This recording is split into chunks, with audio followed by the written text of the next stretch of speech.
Ferrari's Charles Leclerc has a new race engineer from Imola onwards, with the talented Monegasque parting ways with Xavi Marcos amid an alleged fallout between the pair. Leclerc worked with Marcos from his F1 debut with Sauber in 2018, but recent radio messages between the pair suggested all was not well, and Marcos will now be moved on to other important company programs, with performance engineer Brian Bozzi stepping up. Ferrari also announced new signings Loic Serra and Jerome D'Ambrosio from Mercedes. Serra will become head of chassis performance engineering, while D'Ambrosio will be deputy team principal and head of Ferrari's driver academy. The pair will start on October 1st. Haas is reportedly set for an all-new driver lineup in 2025, with the US team considering its options to replace its veteran pilot Kevin Magnussen. The Dane is in his 7th season with the Minnow squad, his 10th in F1, but competition for his seat is heating up, with Haas a stronger force this season under new team boss Ayo Komatsu. Young gun Oliver Behrman, who scored points on his debut for Ferrari in Saudi Arabia, is expected to replace the Sauber-bound Nico Hülkenberg. But it could be a straight swap, with China's first F1 racer Zhou Guanyu the leading candidate to replace Magnussen. Embattled American driver Logan Sargent is also on Haas's shopping list. RB's Yuki Tsunoda says his 6th-place squad is on target to catch the sport's top 5 teams based on its current development. RB has scored points at 3 of the last 4 events, with Miami its best result yet with 12 scored, pulling it clear of rival Haas. Red Bull's sister team has brought constant updates to its V-Carbo 1 car, with more elements added in Miami beyond its livery tweak, such as a new floor body and diffuser. And Tsunoda is confident that the squad, which is 23 points behind 5th-placed rival Aston Martin, won't run out of steam. It shows how much we're pushing, you know, especially the people who work in the background. The progress we're having throughout the year so far is very fast, Tsunoda said.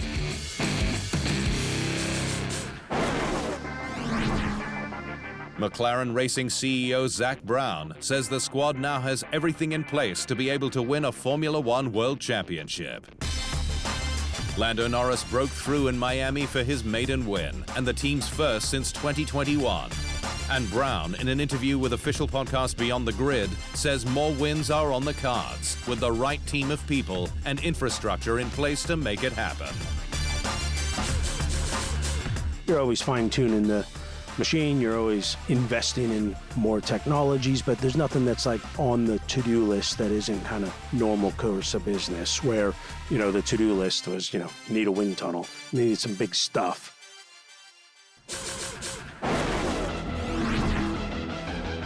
Red Bull's Christian Horner says he's not worried about a potential brain drain at the energy drink squad, with the Brit stating he's recruited 220 people alone from rival Mercedes' engine division.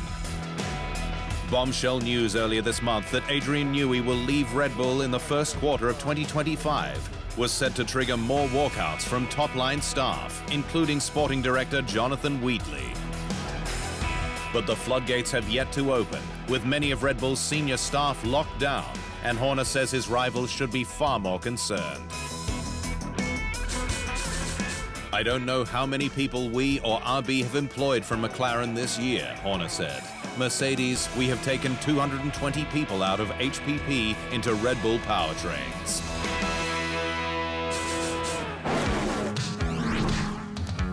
Mercedes says it's got a clear direction for setup changes needed to calm its car and better assess the effectiveness of its ongoing upgrades. The Silver Arrows brought half of its latest update to Miami, with the other half ready for Imola. But while the team believes its new components are working well, with another raft of updates expected over the next 3 or 4 races, its too tricky W15 is still clouding judgment.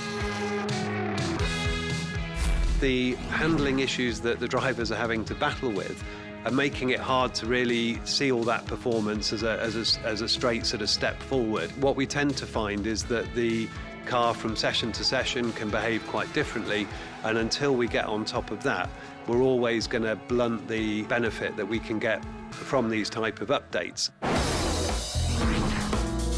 Andretti remains optimistic that it will gain an F1 entry from 2026, despite potentially damaging political pressure from the US government. The squad continues to work at pace on its F1 plans, even though it was rejected for 2025 and 2026 by the sport's commercial rights holder for what it says would not be a competitive outfit. Despite no movement from F1, other than leaving the door open for 2028, the American concern has since opened a 4,500 square meter building at Silverstone Park to house its 80 staff. While over in the States, the U.S. House Judiciary Committee's chairman, Republican Jim Jordan, has opened a probe on the matter, requesting all documents and communication related to the rejection by May 21. Andretti's eponymous team owner Michael, though, believes the gamble for 2026 is worth it, given the work being done. I think people will not understand until we show them the effort that's being put in on both sides, Andretti said. This is going to be a rival with Ferrari and Mercedes, the effort that's being put in with such a great company like GM. Changes continue at the FIA's Place de la Concorde headquarters, with news its first female CEO, Natalie Robyn, is set to depart later this month. Robyn was recruited from Volvo by the FIA's president Mohammed Ben Sulayem in 2022 to reform the governing body's management structure, but less than 2 years later is said to be returning to her first love, the automotive sector. I take great pride in my role in advancing the FIA's transformation across both sport and mobility, and I am pleased to leave an organization comprised of a wonderful team of talented and dedicated individuals, she said.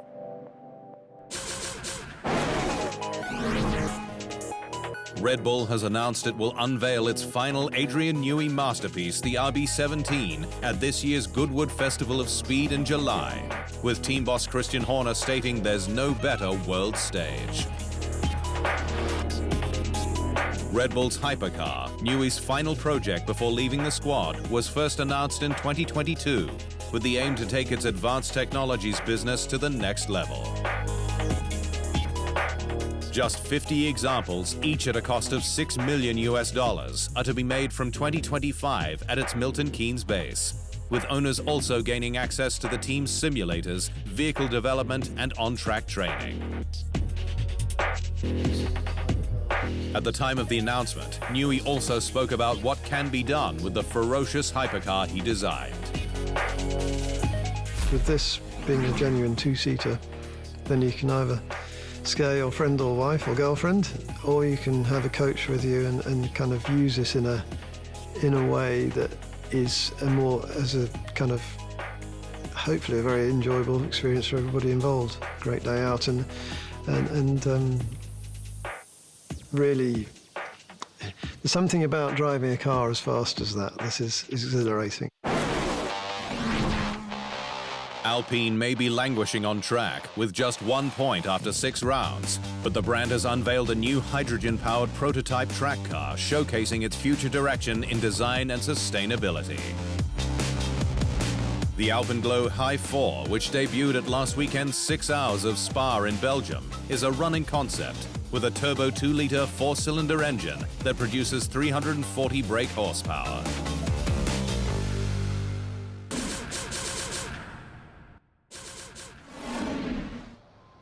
Thanks for watching.